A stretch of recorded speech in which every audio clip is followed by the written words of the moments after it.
Welcome.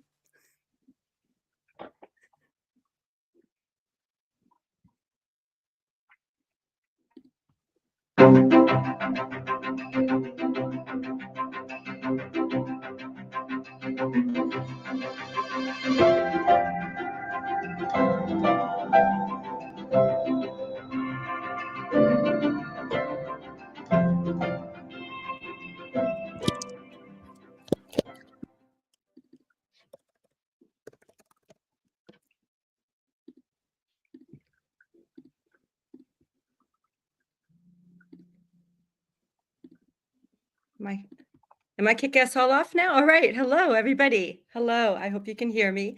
It's just our first moments kicking off, and I want to welcome you to this year's Makers Fest. We've been working to improve it, so obviously you can see a whole new system here for us. And we're really looking forward to 3 really exciting days. I think I'll put the plug here that yes, we have sessions. We also have a lounge, and we have lots of things that you can do to interact in between. So all of that will be explained to you as we move on. But for our first session, this is really to get us kick-started with a little bit of ambition, some reflection, around the role of entrepreneurship in driving change. I'm Tatiana Glad. I'm your executive director. I am joined here with Lisa Harry from Eunice Social Business. Hello, Lisa. So glad that you could join us here.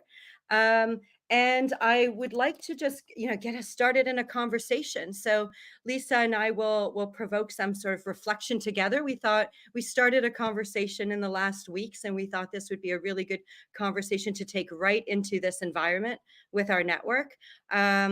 And we'd love your participation in this as well. So if you have some thoughts on the role of entrepreneurship in driving change, in driving transition in society, we're really going to welcome you. We'll provoke with a few questions here and there. So be ready to participate in your chat. Be ready to push the little button saying hello. Hello, Moni. Moni will help us out here to make sure that you get into the speaker's light to join the conversation. So I just wanted to get us started, essentially. I am very, very passionate about entrepreneurship as a driver of systemic change, locally, globally, and very much, in terms of just the vitality of human beings being able to stand up and express their creativity for a better world, and being able to put that into a way of making themselves and their families and their communities sustainable.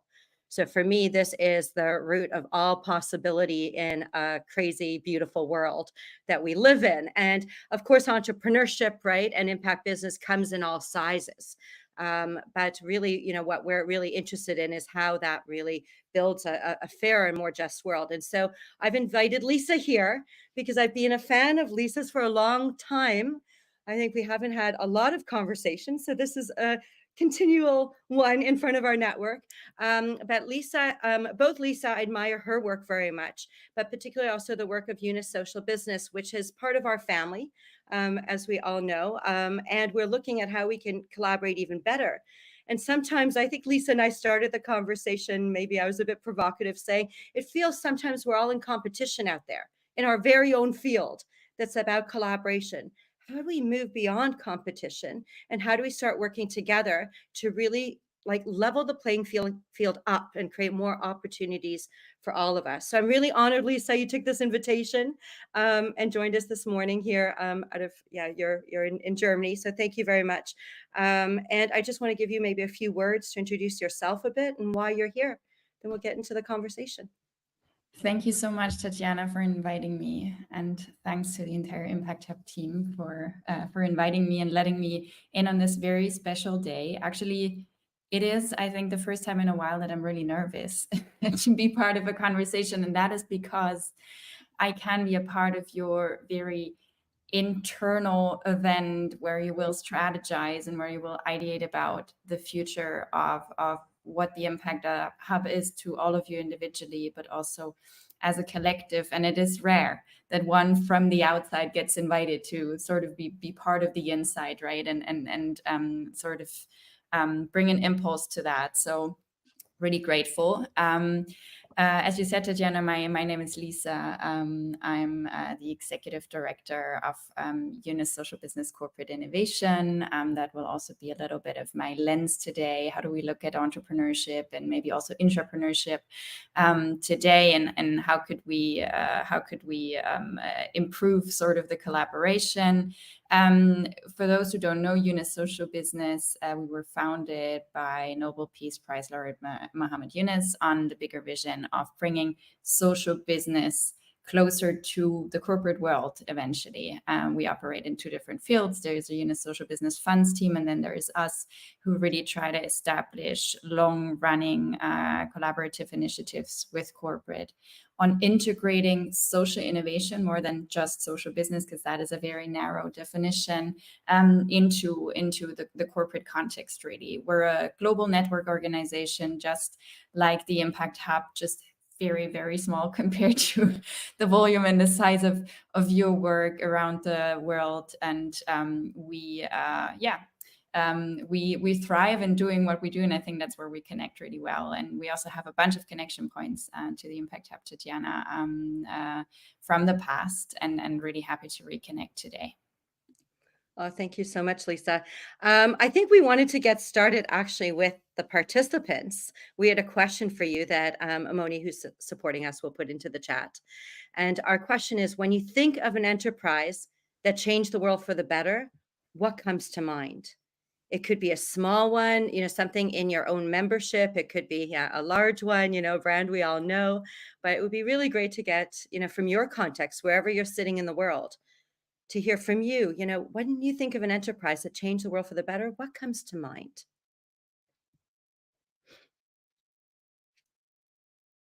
I'll give you a moment for that, and then I think Moni can make the answers visible.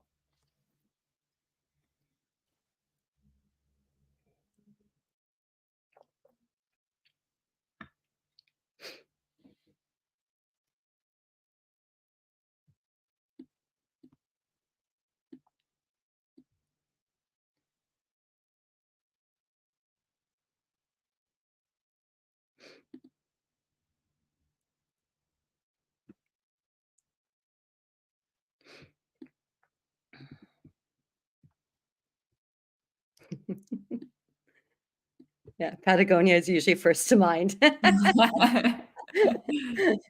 So great, we've got that one out of the way. Thank you so much, Marina. Let's find a few others too. We hope there's more time. Zipline. We've got an adventure amongst us there.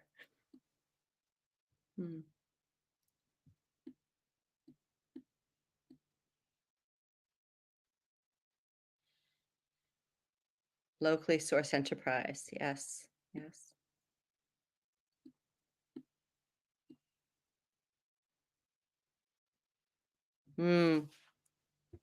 Thank you, Wandong, for that. Hi, Manon. Yes, a value-based bank.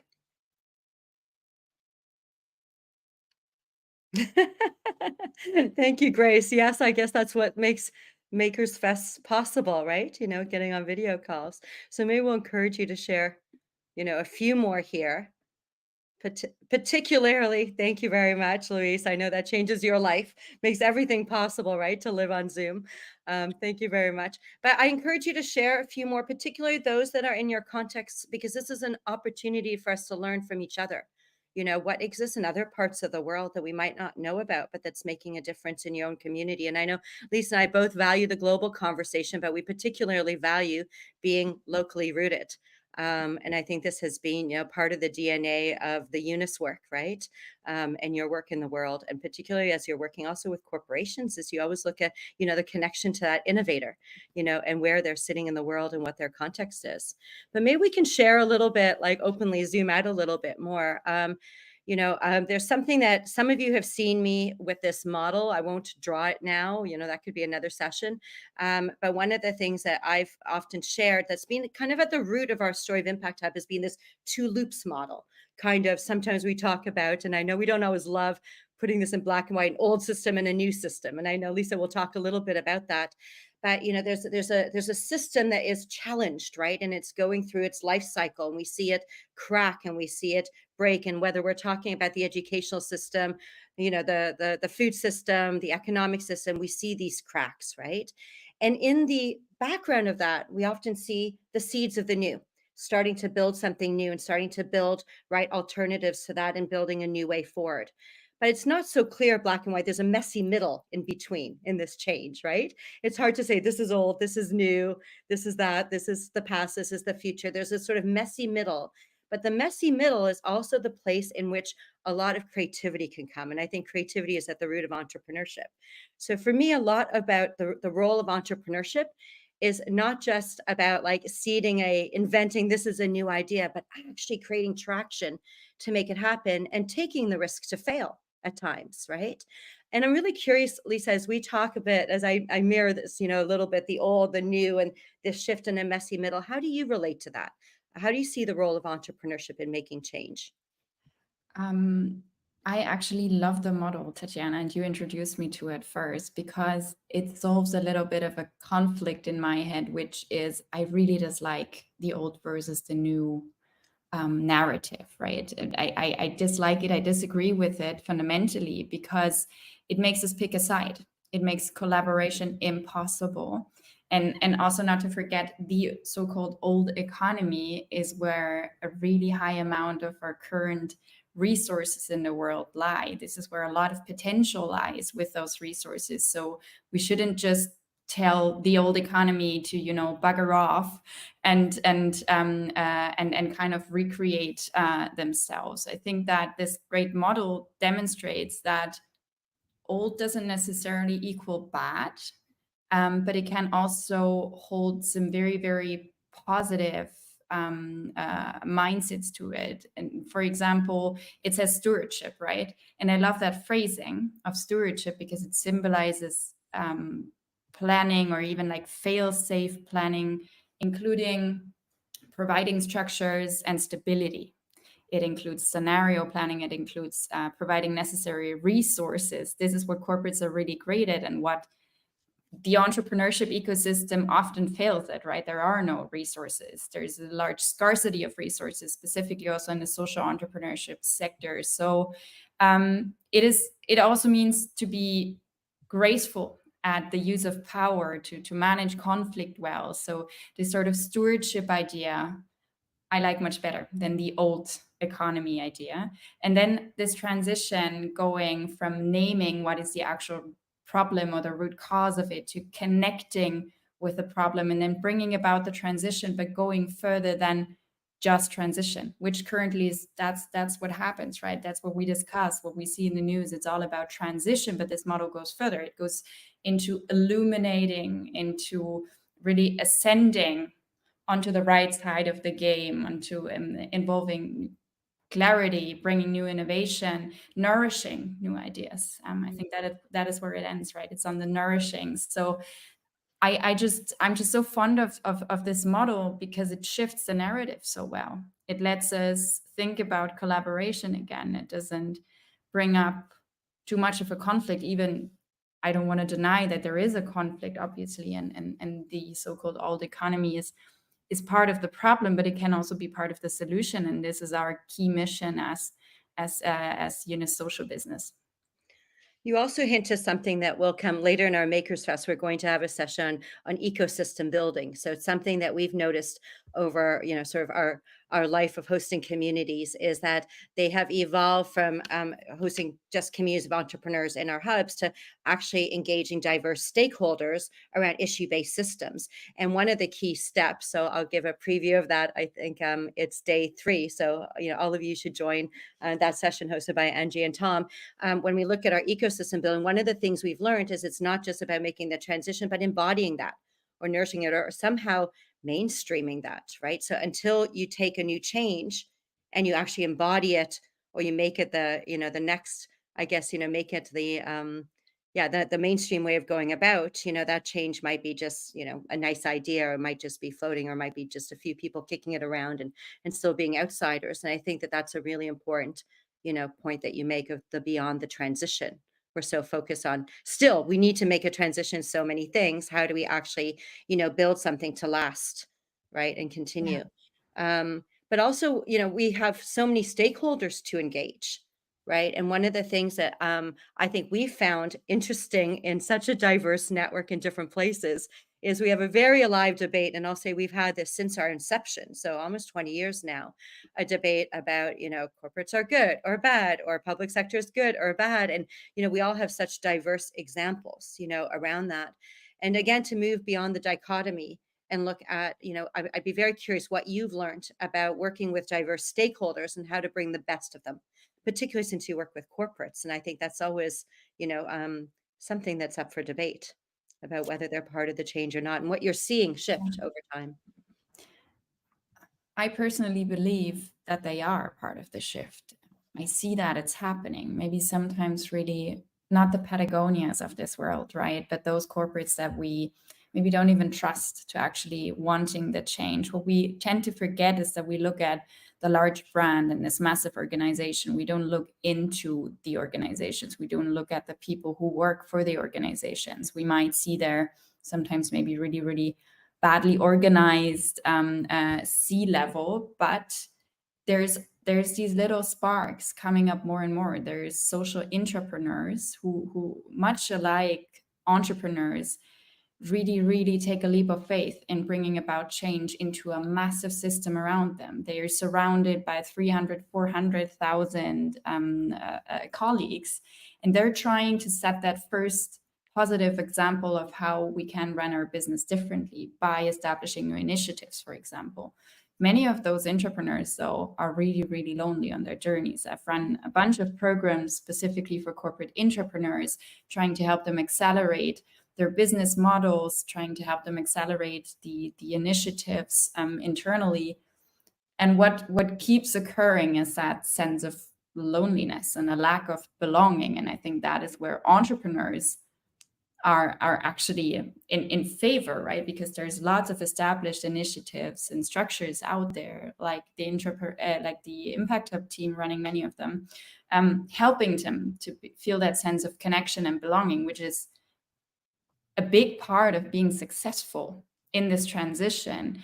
It is feeling like there's allies, there's people like me out there. This is also why we connect well, Tatjana, I guess, right? Because we care and we have similar problems that we try to tackle alongside our teams. And sometimes you just get to feel lonely in it. You get to ask yourself why all over again.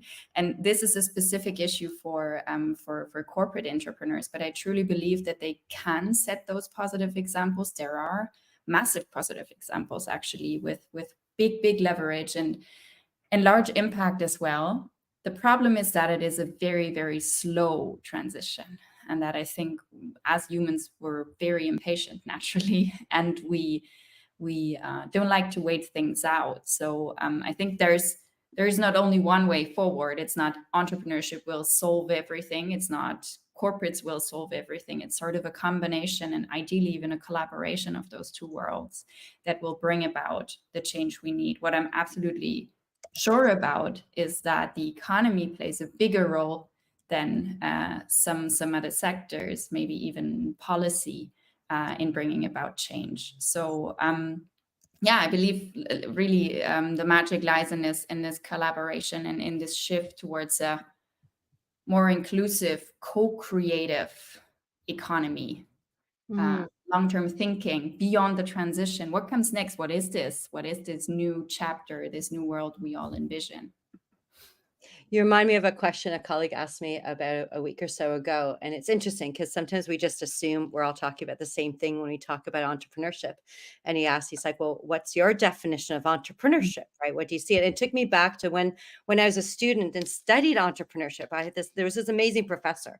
And I remember switching to entrepreneurship, particularly because he had in his office pictures actually of young students. And I grew up in Canada, and it was young Canadians meeting young Cubans took it entrepreneurship, but I didn't have the impression that in Cuba, entrepreneurship was a thing, but actually it was within its own confines. They were bringing young people together to really look at particularly tourism businesses in that area, but they were actually joint ventures and such like that. I mean, obviously majority Cuban owned, but it was fascinating to me that entrepreneurship was seen as a tool for development. And the definition he had, I remember in class, he's like, everybody's like, oh, it's about getting rich. It's all this, making a lot of money. And he's like, no, it's about bringing different resources together in unusual combinations. And an entrepreneur will always look for people that are as good as themselves or even better to bring that to get like to bring resources together in new combinations to create value. So for me, creation of value in through business was at the root of that. And then I started to see the more extractive, world and such like that. But one of the things I've learned in this Impact Hub network is in our context, sometimes that definition might differ. In some places, entrepreneurship is seen as a burden. Some places it's, some of the native language also means different things. So I would love to, I mean, I don't know, Lisa, you have a comment right away on this, from your context and what you've seen through, social business in different contexts. Maybe right after that, I'd love to open up to the audience and maybe if Moni's ready to bring some voices in and hear from some of the different contexts what entrepreneurship really means in your society as a tool for development. I love the question, Tatiana. And we ask ourselves in the team that question a lot, because without knowing what we mean by entrepreneurship, we can't define entrepreneurship, right? Which the entrepreneurship, the corporate entrepreneurs, basically, that concept strongly relies on the role of entrepreneurship in the world. So I think the commonly known definitions about entrepreneurship being about identifying gaps in the market, developing new solutions, I think those are the obvious ones. But what intrigues us most as in a social business is that we see that entrepreneurs, no matter which shape their businesses or their projects have, they are usually extremely adaptable and resilient to shifts out there. So to me, a strong entrepreneur is a strong mind, is somebody who has a clear idea of where they're headed and is really resilient and who goes all the way in, who doesn't give up no matter what happens. So that makes a strong entrepreneur. I think that social entrepreneurs, specifically addressing social issues and tackling actual problems, they have a very special energy as well, right? Mm-hmm.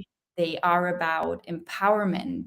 They are about involving local stakeholders. They often really are more advocates than they are entrepreneurs. Advocates to bringing about change, to raising the social issues that are out there. And then I think what it really comes down to is that they have a clear impact. It is clear which change are they about to make in the world, or what did they already do for the world, for the local communities they work in. This is crystal clear to most of the entrepreneurs we work with.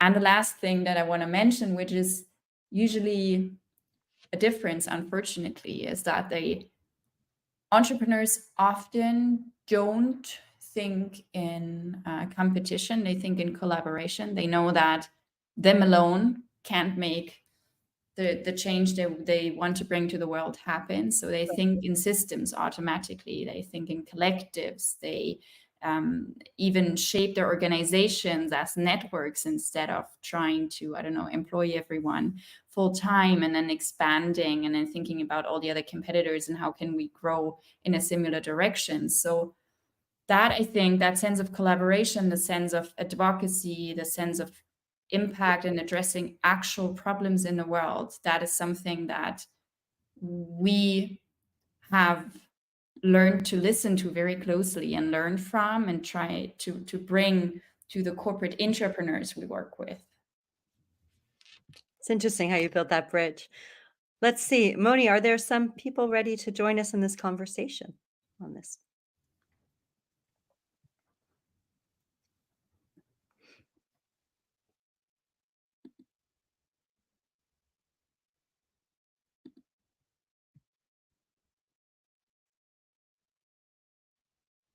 Not hearing any voices yet.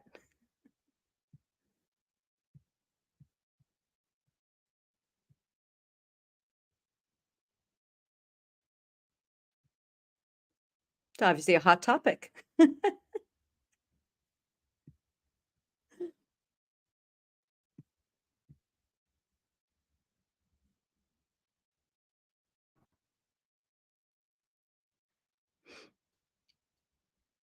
Also from the outside, maybe a connected question to me would be, why does your team and your local teams, why do you continuously decide to work with entrepreneurs? What is it that intrigues you so much about the work with entrepreneurs? What is special about that? That's something that I'd be very, very interested in. Yeah, I know you're here to learn a little bit about our context. So, even if this question feels too big, it would be really great to hear some perspectives from your local context about how entrepreneurship plays a role there. Yes, please, Moni, bring them up. Sorry. I was waiting for my prompt. Hi. Hi, Anna. There's a little bit of an echo. Would you like to share your perspective, Anna? You're on mute. Yeah, sorry. Hermes and me are in the same room, so it's echo All from right. the Well, we've got you on live stage, so love to hear from your perspective. Yeah, sure. Awesome. So thank you. Yeah, sharing a little bit. So Tatiana, the perspective of Croatia and its well-known ex-socialist country. So 30 years ago, when the new system started, entrepreneurs were seen since then as something really negative, as people who were stealing money and going just for the profit. So it took a lot of time to change that. I might be brave and say, now it's slowly changing, but still we are having a lot of work to change this perspective and connotations of entrepreneurs really being there only for the profit. There is many people working in the field who is changing that, entrepreneurs, but still, I think what Lisa was saying, I also dislike this narrative of old and new in this context generation. So old generations have really this still negative perception. New generation are changing it, and what we are trying to do at the Impact Hub is bring these two perspectives together, and really by sharing good examples and bringing entrepreneurs with their authentic stories and drives into the spotlight as much as we can. We are not alone in this. And when we talk about entrepreneurship as a tool for societal development, there's a lot still also to do in the terms of impact entrepreneurs and social entrepreneurs. And it's still a big challenge to actually make them much more to leverage, much more strategize to leverage the resources we all have at our hands to really make a change and use entrepreneurship for the social change. So we have done a lot of work, but I think a lot of work still has to be done.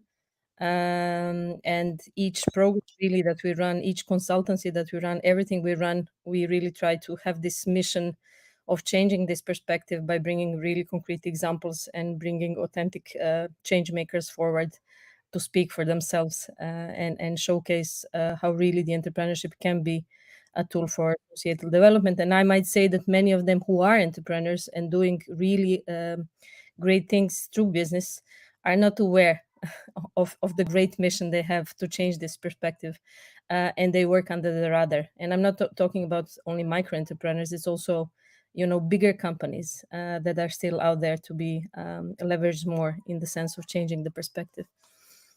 Thanks, Anna. And for those who don't know, Anna, she's from Impact Hub Zagreb, which has been running how long now? Apologies, yeah, I haven't introduced myself. I thought maybe my name was there. We are up and running. This is the 12th year. Right. So yeah, it's a long journey behind us. So I was going to ask, because you do work at different levels with different organizations, have you seen anything shift in society in the last 12 years in this area? What would be the biggest shift you could name?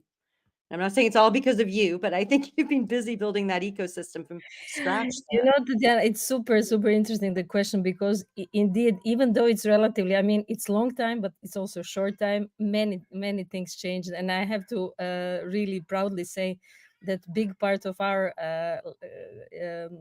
let's say, thanks to us, what happened is that really people started to understand the word of collaboration.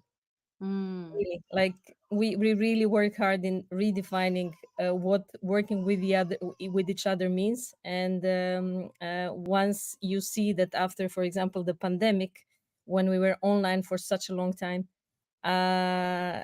when we first, start kind of convening people back together in person, they, like, many different voices from different sectors said, like, oh, Impact Hub is again doing something that gives us hope, because they know how to bring people together to work, and people who speak different languages to really kind of be motivated and eager. Thank you very much. It's good to hear your voice, and I know you have a very strong practice of art of hosting too, and bringing different stakeholders together, which I think is super key. We have one more person, I think, in line, maybe a third person. So thank you, Anna. Moni, who's next?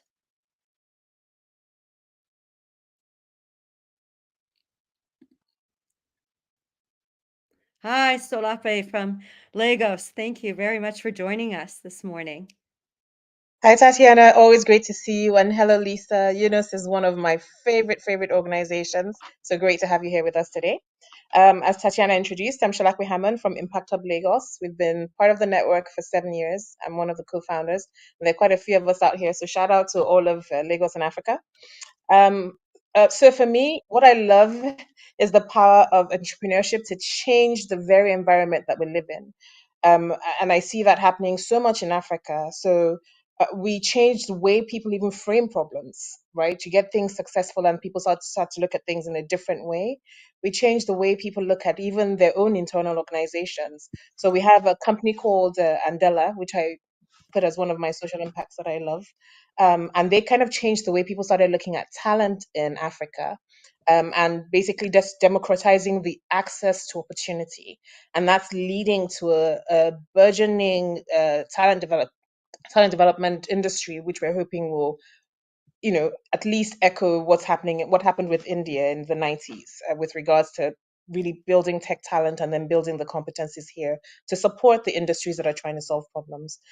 It even impacts the workplace. So the way startups started treating their staff, the increased flexibility, great working terms and environments, other corporates then have to copy that in order to obviously to just compete for talent. And then of course just uh, the actual principle of problem solving, solving real problems. I remember when I was in business school, and there were always these arguments about it's all about profit maximization. Well, some of those business schools, including mine, have now slipped or moved into business as a force for good. And I don't think that would have happened without the renegade entrepreneurial mindset that we're putting out there, especially from the social impact perspective. So that for me is one of the things I particularly love about what we can do with the power of entrepreneurship. Beautiful. It's good to hear the business schools are shifting and changing. I think that's a good sign for what's to come. So we've got to be ready for that whole next generation. Thanks for sharing, Solop, and thanks for the great work you're doing in Lagos with you and your team. Great that you could join our Makers Fest. I think we have That was a one pleasure. more from APAC. Yeah, ready. Hello. Hi, Melanie. Love to hear your Hello. perspective from Cambodia. Yes, nice to see all of you here. I think in our context, I think because of Cambodia is a very special country where we have almost 68% of our population under 30 years old. Like entrepreneurship is really important as a mindset to be raised like from very early on in the society. And I think for us, like in our context, is really working closely with universities to help develop this entrepreneurship mindset at scale by partnering now, for example, now with 17 universities, but soon to be around 25 universities in the country, to have this entrepreneurship course as like a key fundamental course that they are all going through in the universities. And we see entrepreneurship, like we don't differentiate, I would say, entrepreneurship and social entrepreneurship. For us is social entrepreneurship by default, I would say, as a way for us to promote that when there is a problem, there is some solutions, and we have to do it in a way that respect the planet and the people. And I think this is a message that we really want to mainstream more in Cambodia and in the programs that we are doing here. And I think another element, I think, is also about as Impact Hub, like one of our pillars is also to inspire. And for us in Cambodia, like a lot of the way we look at the world, we understand information is also for social media, and this new generation of content creators actually play a big role in shaping new narratives, in shaping in sharing like impactful initiatives. So it's also very important for us to work with these content creators to develop their entrepreneurial mindset, to help them to develop like new narratives that could amplify solutions that are working locally, but also be able to share awareness about social and environmental issues that are pressing in our local ecosystem. So yeah, this is our experience from Cambodia. Yeah, so thank you, Melanie, for tuning in from Impact Hub Phnom Penh, and also doing great work in education. So I think there's some connections to what Solape mentioned. I think all of you have spoken. There's like this fine line, right? This thread, and it leads back to also some of what Lisa, you and I talked about kind of when we were warming up for this, around this sort of culture of collaboration. Actually, right? You know, a lot of this is about cultural shift, right? We're creating a culture of entrepreneurship, but also of collaborative entrepreneurship, which is sometimes seen as the antithesis of entrepreneurship, the way we've been taught in traditional, you know, in sort of traditional settings where the entrepreneur is the hero and they go at it alone, right? And we have this really funny experience sometimes in our field. I noticed this, you know, as sort of I came into leadership and started talking to other leaders of other networks, and we've seen a lot of changes of leadership. And I think we've all been so focused on building our own things. We're at a point now where we're like, why aren't we collaborating more? But then there's scarce resources. And we're like, oh no, like we're always pitted as, you know, competition by funders, you know, or things like that, or there's not enough to go around, or, you know, we're vying for the same things, or our language is too similar for people to differentiate. So I think there's this, you know, bigger question that maybe Lisa, you and I can just talk about a minute and then invite other voices in, is, you know, really about our field, right, of social entrepreneurship and entrepreneurship and change, really, that larger one. Why are we sometimes competitive instead of stronger allies? I think, you know, we saw an opportunity here to say we're part of the Mohammed Yunus family in some way. It's distant cousins. How can we actually, you know, work harder together to make the shifts happen? And I think from my perspective, a lot of this has to do with taking time for relationships. We're also busy in this field where we have a scarcity mindset. We're all resource strapped, right? But we see it also in our hub community. Sometimes from our global perspective, we think that there's certain players in certain locations that are important for our hubs to collaborate with. But of course, they have their local, you know, local environments and local relationships. Oh, no, this player is not, you know, one of us. And so I think there's something in this field that, you know, we need to figure out how to shift, not superficially, but really authentically, because we're still a drop in the ocean compared to the change that needs to happen at the large scale. And I'm curious what you think about that. Searched for the unmute button for a while. Thanks a lot, Tatiana, and thank you all for your very interesting inputs. I took a number of notes, and I agree with everything you say. I think there's two specific elements in a collaboration. It's first of all, it's authenticity as a leader in the space. It's staying true to the fact that we all don't have the answers to whatever problems are out there, but we need to come together to resolve them. That is one thing, staying true to that mission, offering stability to the teams, to different organizations, creating sort of a test bed to try and find solutions all together. This is what Impact Hub to me is all about, right? Bringing different voices and different angles together and bringing about change together. And then a second thing that I believe is very important and that we haven't managed to overcome yet, but maybe we'll get there at some point, is having everyone understand that it's actually much more fulfilling to bring about systemic impact rather than individual gain. And I think that is a lot of the individual gain, is a lot of the old economy narrative that we all know so well and that neither one of us likes a lot. And I'm wondering about where does that come from? There were times when all those now super large players, they were all founded on a specific mission to solve problems, but they grew into sizes that this authenticity, this bringing about change might have gotten lost in the way and all turn into, where's our individual gain? How can we profit from, instead of how can the world profit from us? And that, I think, is really key and a very hard problem to tackle. And we're going to continue and try. And we've tried in the past. There were a number of initiatives that also the Impact Hub team and us collaborated on, right? What I find striking and a little worrying is that even in our sector, let's say in the social economy, in our bubble, collaboration sometimes doesn't play a big role. We're competitors, as you already said, we're competing for the very scarce resources that are provided to us, right? How can we get that grant? How can we get that one corporate funding that everyone craves so that we can secure our team's stability, that we can secure whatever impact we want to create, instead of thinking about, hey, could we maybe join forces and get into this race together?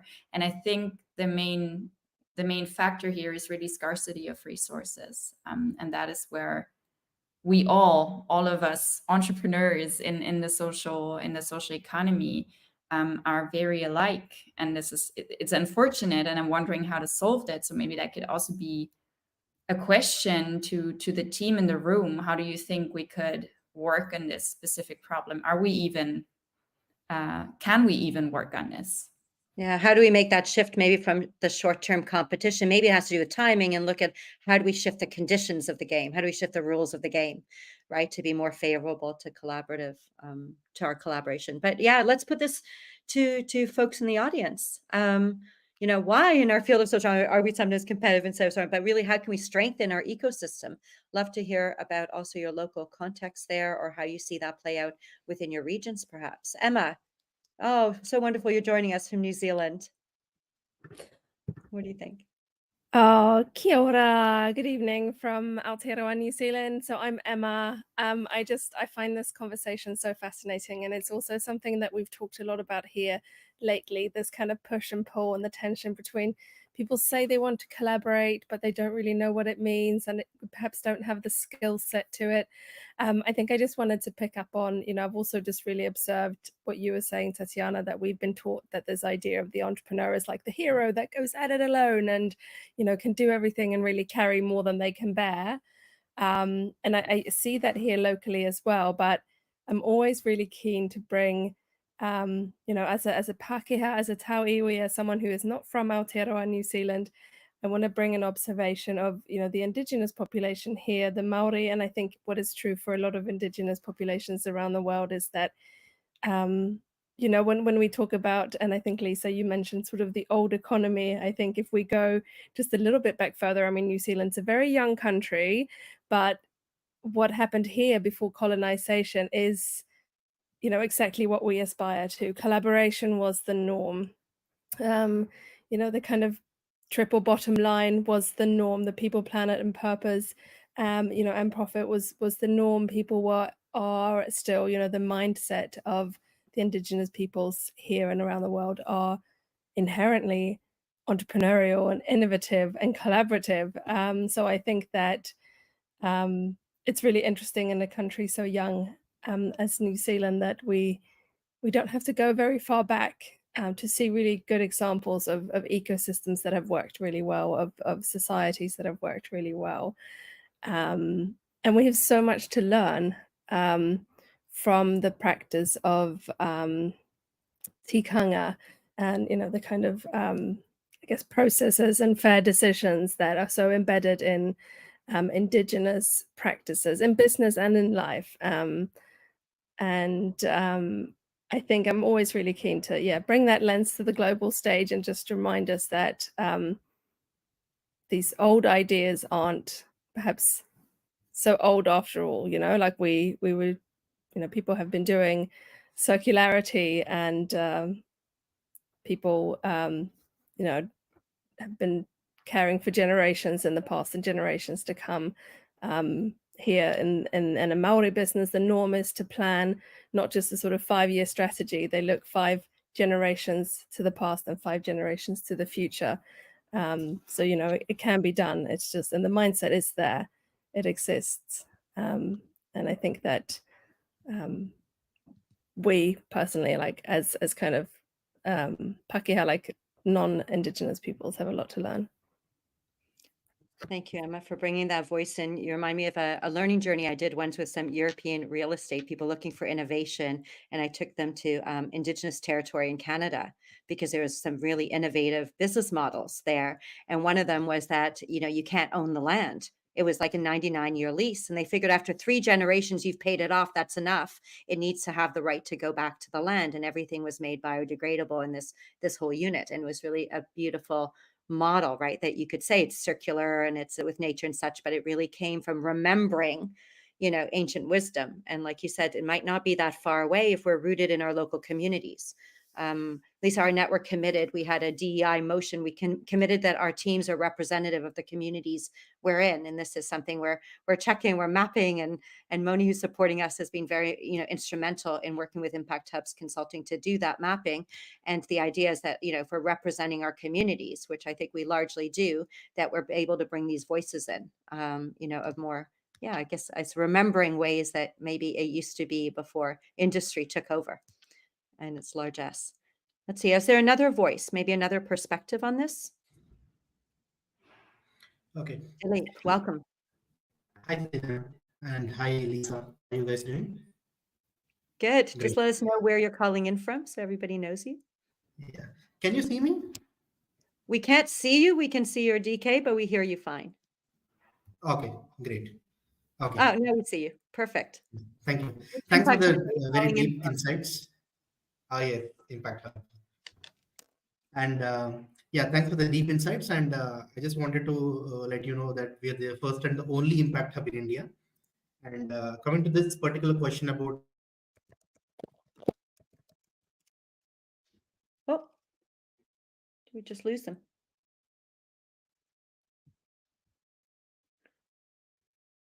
It's a big country to represent. You can get lost in a crowd, I guess. All right, let's see if Moni can get him back.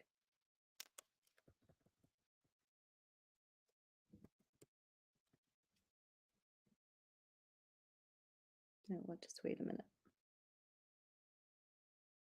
There we go. Okay. Okay, your turn. Am I audible? Go ahead. Okay. So what I was Well, saying is here in Hyderabad, we already have the ecosystem very well established. Everyone is doing their part in supporting the startups and also the social entrepreneurs. So what we wanted to do as Impact Hub is we wanted to bring that change and we wanted to collaborate with them. So in order to collaborate, what we thought is we will first analyze their business model and understand what they're doing.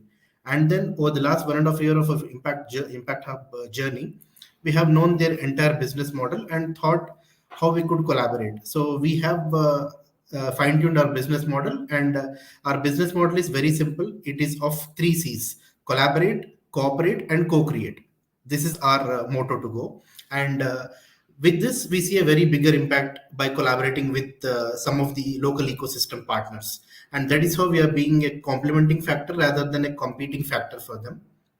And Emma already spoke about the circular model.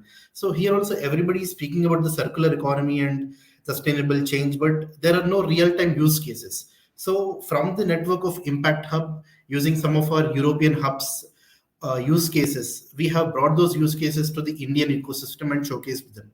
We have run a couple of circular track training programs for some of the companies. So that is how we are trying to show the real change using some real use cases from Europe or apart like Africa and the PAC regions. And then that is how we wanted to bring the change. So the ecosystem partners are also liking this collaboration and are very much looking forward to more collaborations. So I thought this will be my 2 cents. Rather than competing, know each other's strengths and then see what we can do by co-creating. Yeah, that's it, guys. Thank you. I love that you got practical about the 3 C's, you know, these are the kinds of things we need to put this all into practice. But Right, I that's think right. that's the last voice for now as we make the transition. So I really want to give Lisa a couple minutes just to wrap up maybe your last thoughts, but to thank you very much for your time, but also the deep care that I feel you've shown in the conversations we've had and in exploring some collaboration, you know, together. That you really care about this field and you've really committed to this from your heart. And I really appreciate that. We're a little quirky bunch with Impact Hub. You've met a few of us. And we're going to wrap up with a video that will show you a little bit about, yeah, also our culture and how we like to celebrate. So maybe a couple last words. Thank you so much, Tatiana. Thank you, everyone who spoke up, everyone who decided to listen in, whatever time of the day it is for you. I really hope that the discussion was resourceful. I would love to stay in touch. Please reach out on LinkedIn as well. And I thought I'll close with a message from my team to the Impact Hub team. I asked my team from around the globe, what are your thoughts about Impact Hub? What comes to mind when you think about Impact Hub, and maybe what would be ideas of feedback to the Impact Hub global team? And one comment that really stands out is, and I'll just read it out because it's so beautiful. The Impact Hub is one of the organizations that made me discover the impact ecosystem in space in the first place. I think they're really able to spark interest on those topics and to create change makers. And that I find so beautiful. It's a big compliment to your team. The person who wrote this is one of my key talents. She's amazing. She does and just simply amazing work. And she was inspired by your work to even get into the space, to then approach us and apply for a position. So thank you a lot. You're not only sparking interest in new ideas, but you're really a connection point also to us as a YSB team. And I just wanted to remind you all of how great you are. Thank you for that beautiful little gift from your team. And please give regards back to your team from all of us around the world. I know there will be some people watching this who couldn't make this time zone as they just start to wake up. But I want to encourage all of us to continue. It feels like we've just gotten started. So I think we'll weave this in our ongoing conversations, Lisa, and with any of your people where any of our people are. But I would also encourage anyone here who's participating in this session to carry this through the Makers Fest. Right, to really carry this question about how entrepreneurship is this tool, right, and how collaboration wrapped around entrepreneurship makes it that much more effective and sticky and kind of has staying power, right, for all of us, and how that could potentially be a differentiating factor in how we work as a sector, right, to really make it work for more people. And so I really want to, thank you, Lisa, for your time again. I think, you know, this isn't just, we have to remember not just to be busy, but to be intentional, you know, about the work that we're doing and to continue this also in all of our partnerships locally and globally. So I think with that, we're going to go out with a little bit of a celebration, I think, courtesy of Impact Hub Kathmandu, and I hand it over to Luis for this.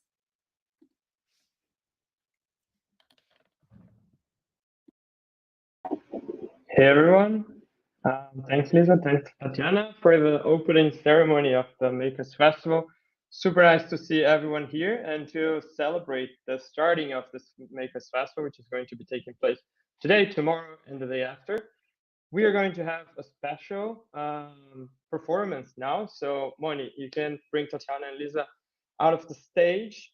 I'm gonna ask Romy to join us in the stage. Romy from Impact Hub Kathmandu.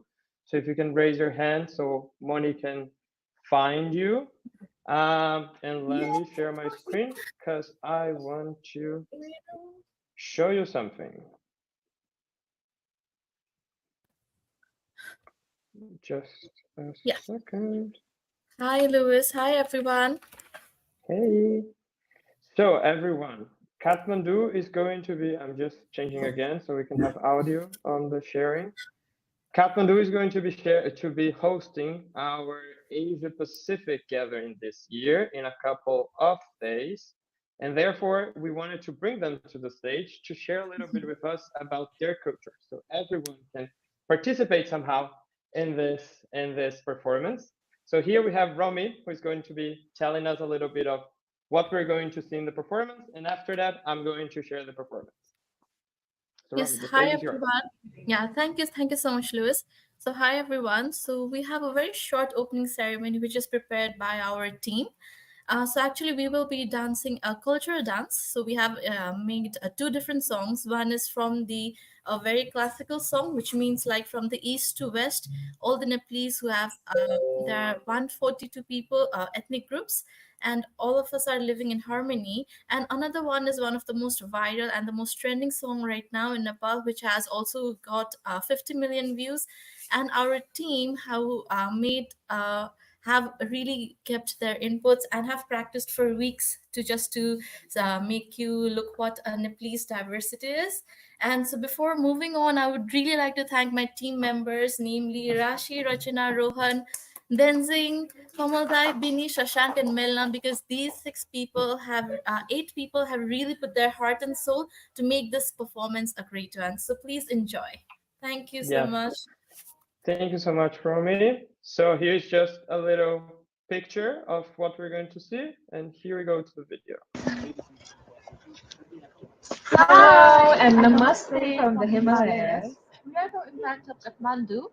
So what we're trying to show you from our dance video is, so the literal translation is from the west to the east, basically meaning that in Nepal we're a land with cultural and diverse ethnicities, but even though we're separated, we're all united and live in harmony and peace.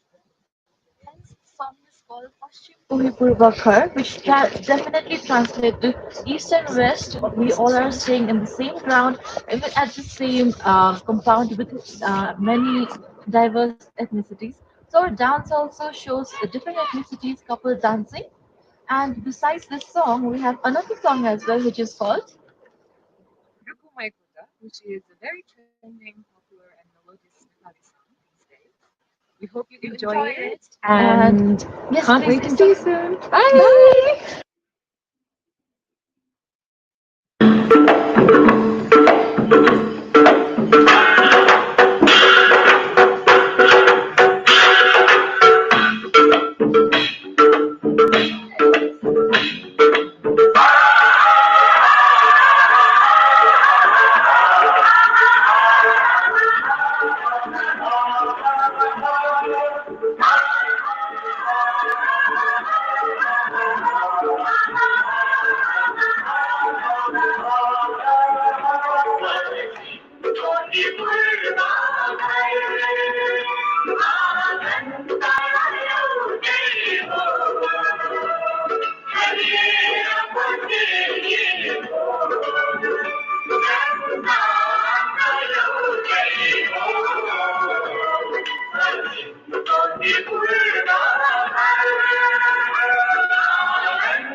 Thank you. Thank you, everyone, for the opening ceremony.